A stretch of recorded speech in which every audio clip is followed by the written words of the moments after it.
नमस्कार. उपस्थित मान्यवरांना, कलावंतांना आणि माझ्या ठाण्याच्या रसिकांना माझा नमस्कार. आशाताई इकडनं नमस्कार.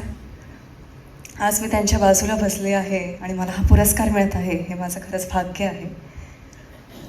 ज्या महान कलाकाराचं गाणं ऐकून आम्ही लहानाचे मोठे होतोय असे संगीतभूषण पंडित राम मराठे यांच्या नावाने असलेला हा महोत्सव.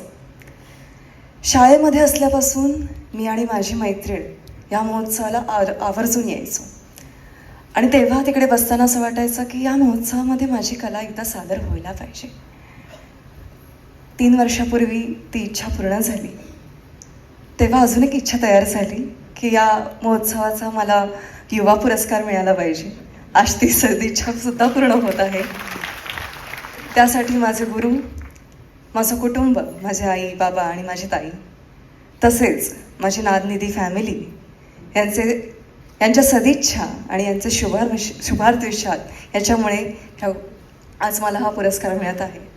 तसेच नरेश मस्के साहेब, माळवी साहेब, उमेश साहेब यांनी माझं नाव या पुरस्कारासाठी दिल्याबद्दल आणि मला हा पुरस्कार सन्मानित केल्याबद्दल थँक्यू सो मच.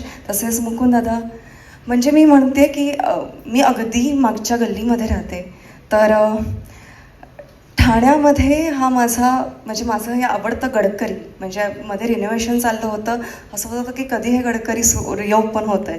तर गडकरीमध्ये या रंगमंचावरती हा पुरस्कार मला मिळत आहे. तसेच मला लहानपणापासून जे मला बघत आलेत, माझी जर्नी बघत आले आहेत असे मुकुंददादा, विवेकदादा, रविदादा आणि ज्यांनी आत्ता निवेदन केलं, काही कार्यक्रमांना त्यांनी माझं निवेदन केलेलं आहे, ते पाटणकर काका यांचे सुद्धा मनापासून आभार.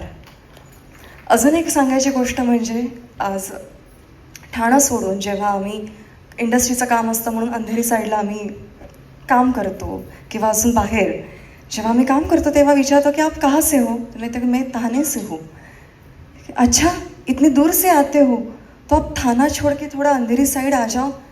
मला असं होतं की वेडे आहात का? ठाणं सोडून कोण येतं आहे?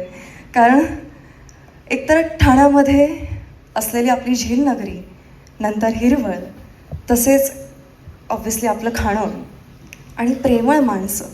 आणि काही लोक खूप शहरांना म्हणतात, पण मला असं वाटतं की कलावंताचं असलेलं हे आपलं ठाणं शहर, तसेच उत्तम रसिक असलेलं हे ठाणे शहर.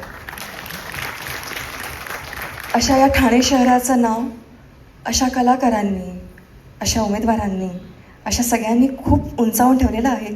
पण आमच्यासारखे कलाकारसुद्धा अजून ते पुढे व्हावं याच्यासाठी प्रयत्न करत आहोत आणि आम्ही निश्चितच करू. धन्यवाद. Thank you so much.